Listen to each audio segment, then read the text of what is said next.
Tahun kedua setelah masa hijrah, tepatnya di wilayah Bukit Badar, 300 pasukan muslimin berhasil mengalahkan 1.000 personil pasukan kafir Quraisy.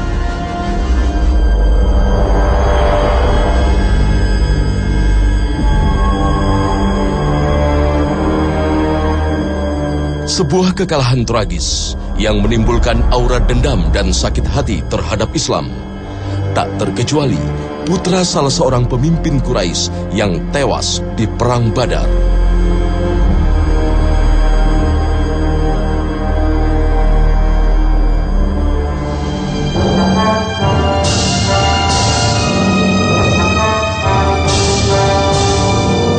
Ia juga menjadi salah satu tokoh yang mengobarkan kebencian untuk memerangi Nabi Muhammad Sallallahu Alaihi Wasallam dan Islam. Dialah Sofwan bin Umayyah.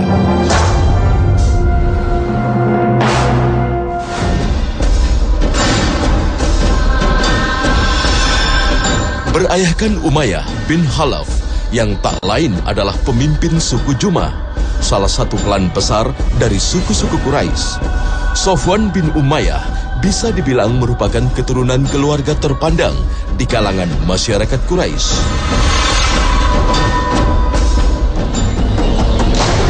Namun Umayyah bin Khalaf juga sangat dikenal memusuhi Rasulullah Sallallahu Alaihi Wasallam.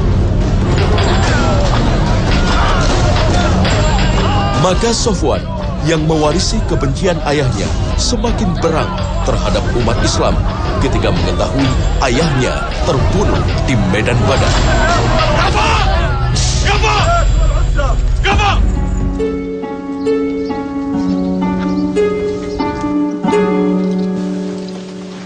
قد حان أجلكما أيها الخائنان الصابئان عن دينكما ودين آبائكما. فهل تعود إلى دينك يا زيد؟ بل أشهد أن لا إله إلا الله وأشهد أن محمدا رسول الله. وأنت يا خبيب ارجع إلى دينك وأنت المعزز فينا المكرم. أرجع والإسلام ديني ومحمد رسولي. لا والله رب العزة والجلالة لا أرجع عن الإسلام أبدا.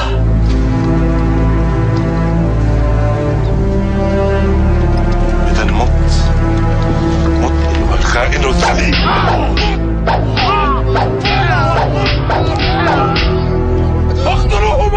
Sofwan melakukan beberapa rencana. Rencana pertama, dia memerintahkan Umair bin Wahab untuk berangkat membunuh Muhammad dengan perjanjian menjamin keluarga dan hutang. Kemudian dia juga membayar atau mempengaruhi dan bahkan membayar seorang penyair ternama yang dinamakan Abu Ghazza. Dia pergi kepada penyair itu, padahal penyair ini dibebaskan oleh Rasul dari tawanan perang Badar dengan satu janji bahwa kamu tidak boleh lagi melakukan provokasi dengan syair. Ini adalah media. Jadi Sofwan berupaya untuk menguasai media saat itu karena syair adalah media. Untuk mempengaruhi Arab-Arab bukan hanya di Mekah tapi juga di sekitar Mekah. Ini kecerdasan Sofwan, bahwa orang-orang Quraisy itu dalam keadaan jatuh semangatnya. Maka dia mempengaruhi Arab-Arab di sekelilingnya agar juga bisa mendorong semangat orang-orang Quraisy untuk kembali naik dan menyerang kota Madinah. Maka pergilah penyair ini ke suku-suku Arab di sekelilingnya dan kemudian menyampaikan syair-syair yang membangkitkan kepedihan kekalahan itu, kemudian membangkitkan rasa dendam segala macam. Dan bangkitlah itu. Kemudian Sofwan juga melakukan langkah yang ketiga, dia mempengaruhi seseorang yang juga sangat punya pengaruh dalam hal memprovokasi masyarakat. Itu pun dibayar oleh Sofwan. Jadi bayangkan anak muda ini, dia punya uang, dia punya pengaruh, maka dia bayar siapapun untuk membalaskan kebencian dan dendamnya kepada Rasulullah SAW dan muslimin. Tahun ketiga Hijriah, saat musim perdagangan tiba, Sofwan mendapat kepercayaan untuk memimpin perjalanan dagang menuju ke Yaman. نحن على أبواب الصيف فكيف نرسل قافلة إلى الشام وطريق يثرب غير آمنة؟ بل ليست غير آمنة وحسب، هي شرك لنا إن ذهبنا إليه وقعنا فيه. لهذا قلت لا نوقف تجارتنا فيطمع فينا محمد أكثر فأكثر. لا نوقفها يا صفوان، ولكن أي طريق نسلك؟ هذا ما جئنا من أجله. Namun saat itu, jalur yang biasa dilalui untuk menuju ke Yaman telah dikuasai oleh kaum muslimin.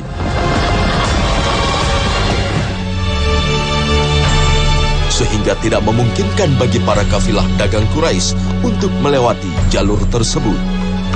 Maka tidak ada pilihan, para kafilah dagang harus menempuh jalan yang lebih jauh melalui wilayah Irak.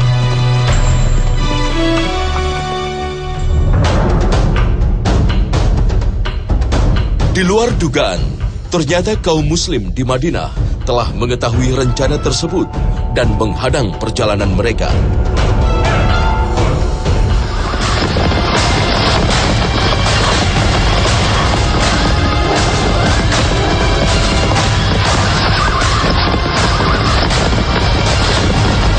Sofwan dan para kafilah dagang yang tidak menduga kondisi ini dengan terpaksa menyerahkan harta mereka tanpa perlawanan sedikit pun.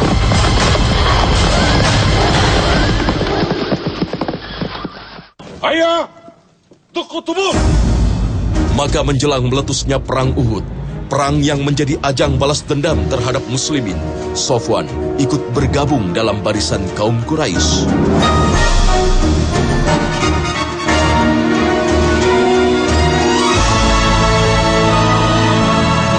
Di perang inilah, Sofwan terjun langsung memimpin pasukan pejalan kaki.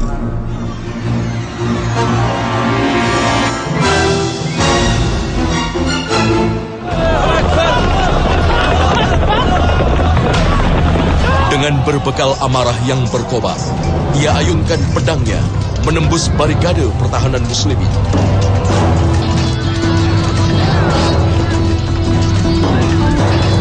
Hingga berhasil melukai Rasulullah Sallallahu Alaihi Wasallam. Maka Nabi mendoakan laknat bagi 3 orang saat itu. 3 orang didoakan adalah Sofwan bin Umayyah. Allahumma la'an Sofwan ibn Umayyah. Ya Allah, laknatlah Sofwan bin Umayyah. Kemudian yang kedua yang dilaknat Nabi Sallallahu Alaihi Wasallam adalah Suhail bin Amr. Dan yang ketiga yang dilaknat adalah saudaranya Abu Jahal, yaitu pamannya Ikrimah yang bernama Al-Harith ibn Hisham.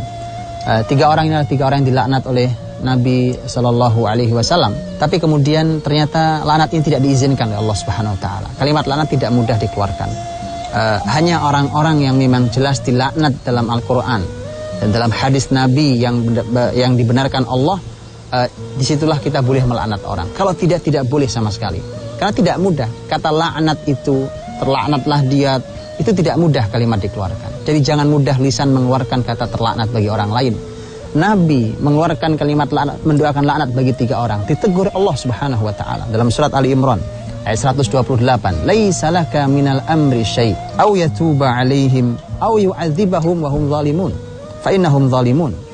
Bahwa tidak boleh, tidak ada sedikit pun campur tanganmu wahai Muhammad dalam hal ini. Urusan laknat, tidak ada campur tanganmu sama sekali.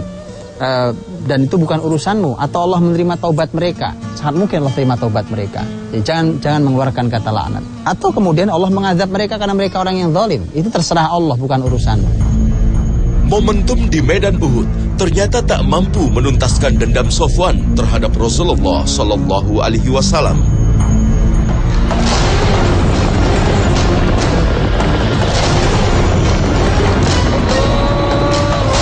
Bersama rekannya, Ikrimah bin Abu Jahal, ia terlibat aksi pembantaian secara brutal terhadap masyarakat Khuza'ah, yakni masyarakat yang berada di bawah perlindungan muslimin.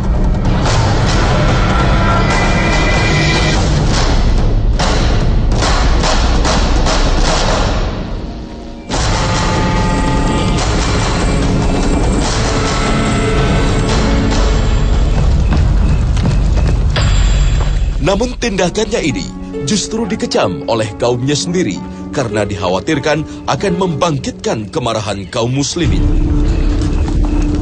اللعنة يجلبان لنا المشاكل ويذهبان إلى الحنات.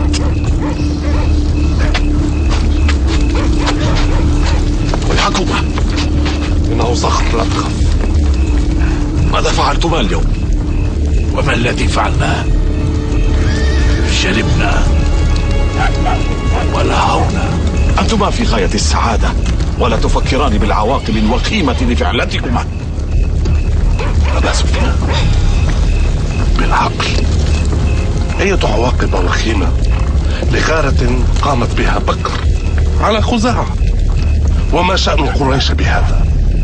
وما ذنبي أنا وهذا الرجل الطيب؟ ها؟ ذنبكما اسألا محمدا وقد وصلته الحقيقة.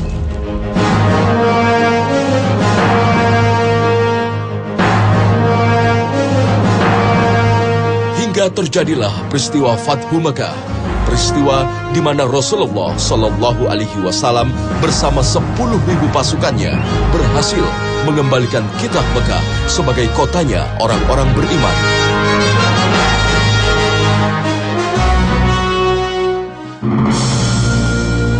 Saat Muslimin berhasil menguasai Mekah, Rasulullah Shallallahu Alaihi Wasallam mengumumkan 10 nama orang kafir Quraisy yang halal untuk dibunuh.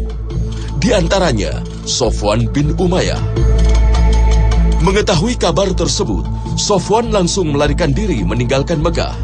Namun upayanya tersebut berhasil dicegah oleh Umair bin Wahab, sahabat Sofwan yang memeluk Islam setelah ia tugaskan untuk membunuh Rasulullah Sallallahu Alaihi Wasallam. ماذا قال لك محمد يا عمير؟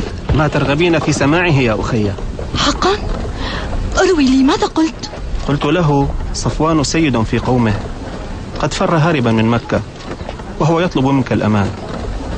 ماذا قال؟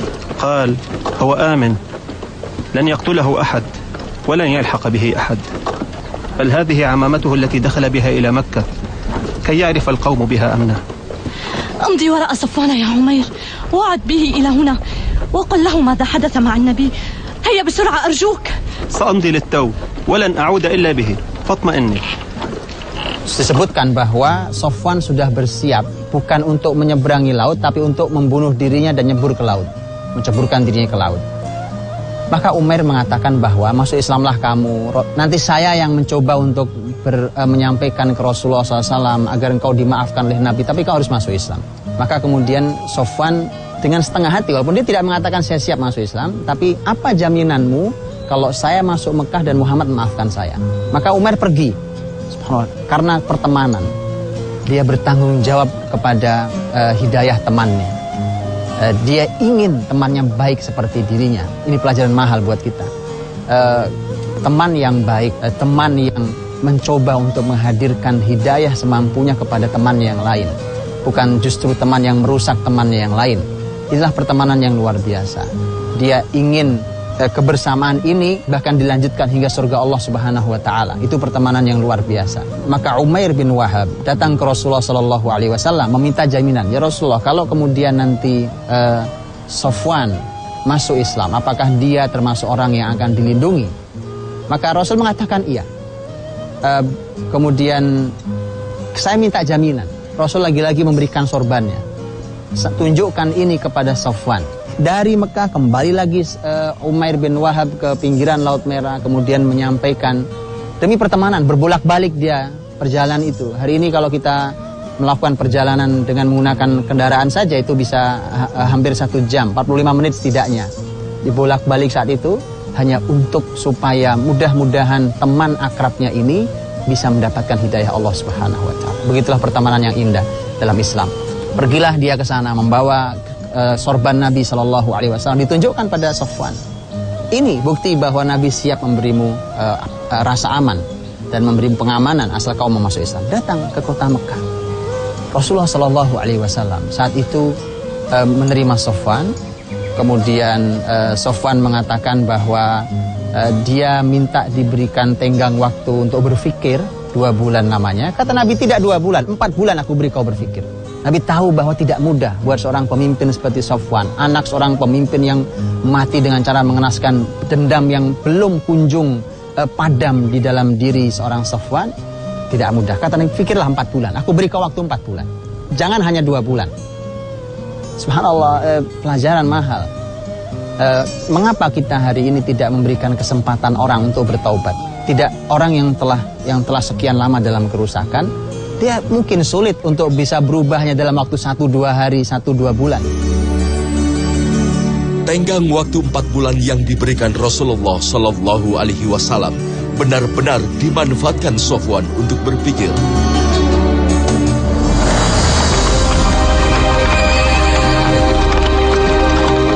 15 hari setelah penaklukan kota Mekah, terjadilah Perang Hunain yang melibatkan 12.000 pasukan Muslim dan mualaf melawan pasukan Badui dari suku Hawazin yang merasa terancam akan diperlakukan seperti Quraisy Mekah.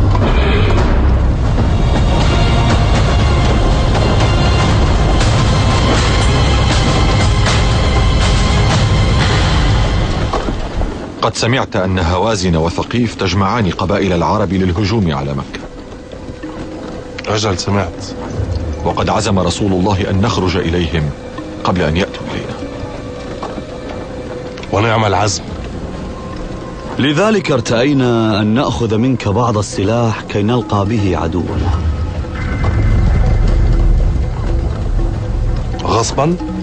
بل عارية مضمونة نؤديها إليك. ليس بهذا بأس. فهل تكفي 100 درع وما يتبعها من سلاح؟ تكفي وتزيد. إذن اتبعوني أيها الجند.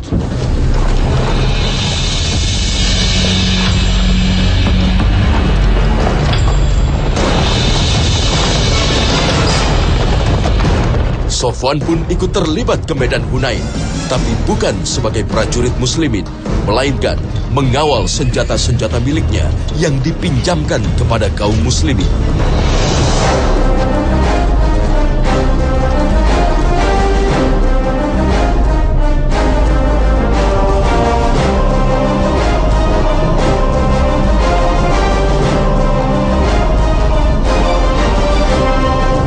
Kemenangan heroik kaum muslimin di Perang Hunain serta kemurahan hati Nabi Muhammad Sallallahu Alaihi Wasallam dalam membalas jasa akhirnya mampu meluluhkan hati Sofwan. أما زلت تريد أن تدرك ثأرك من محمد؟ وقد قلت إنها الهزيمة المنكرة، بل كنت تذهب إليه شاهرا سيفك. إذا لكانت الطامة الكبرى، ولكان رأسك ما زال يتدحرج حتى الساعة. لكأنك صرت من أتباع محمد.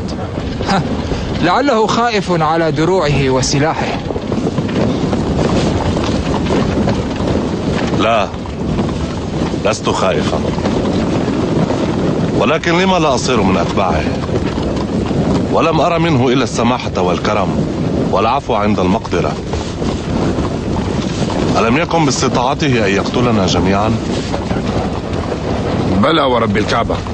ألم يكرمك يا صخر حين قال من دخل دار أبي سفيان فهو آمن؟ بلى بلى والرحمن. ألم يكن معنا جميعا الحليم الحكيم واسع الصدر؟ بلى بلى. وها هو ده يظهره الله على أعدائه، بل وينصره في كل معركة حتى بعد أن ينهزم أتباعه. أليس كذلك يا صخر؟ بلى بلى. إذن Hingga akhirnya ia pun menerima Islam sebagai keyakinannya. وقد آن الأوان أن نؤمن به جميعا، فما خاب من سار وراء رسول الله. يا قوم، إني أشهد أن لا إله إلا الله، وأشهد أن محمدا رسول الله، وإني ذاهب إليه، فمن أراد منكما أن يلحق بي فليتبعني.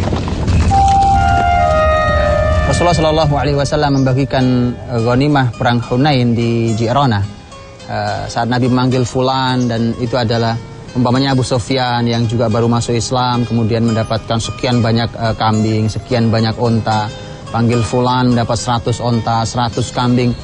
Itu membuat Sofwan yang belum masuk Islam sangat tercengang. Tentu dia ingin sekali, karena yang di benaknya adalah hanya uang, uang, dan uang.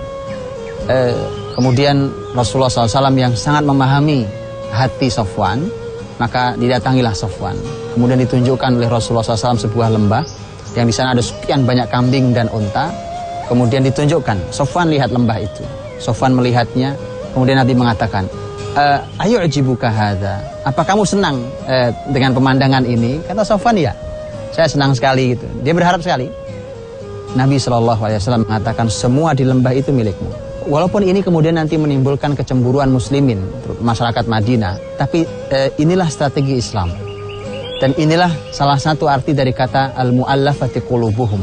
Orang-orang yang diharapkan lembut hatinya untuk menerima hidayah Allah Subhanahu wa taala. Lihat kalimat Sofwan. Sofwan begitu mendapatkan 100 unta, ditambah lagi. Kemudian Sofwan mengatakan, demi Allah, waktu Muhammad memberikan saya pertama, itu kebencian saya belum hilang. Saya masih membenci Muhammad luar biasa.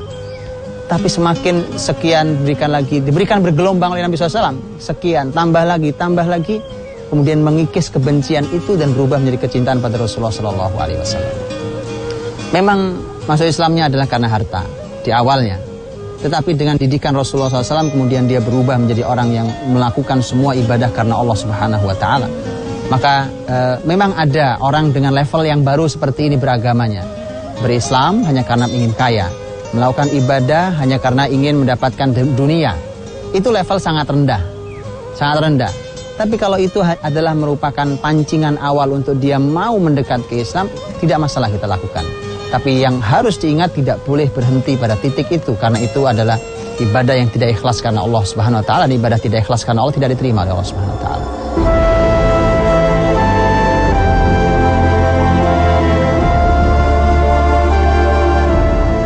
Lenyap sudah kebencian Sofwan terhadap Islam. Bahkan ia kini termasuk dalam barisan pejuang yang membela agama Allah.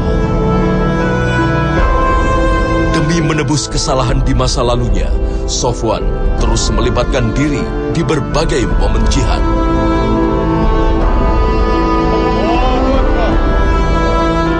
Ia menetap di Mekah, menjaga kesucian kota tersebut sambil menebarkan kebaikan. Hingga akhir hayatnya pada tahun 40 Hijriah, bertepatan dengan awal masa pemerintahan Muawiyah. Rahimahullah, Sofwan bin Umayyah.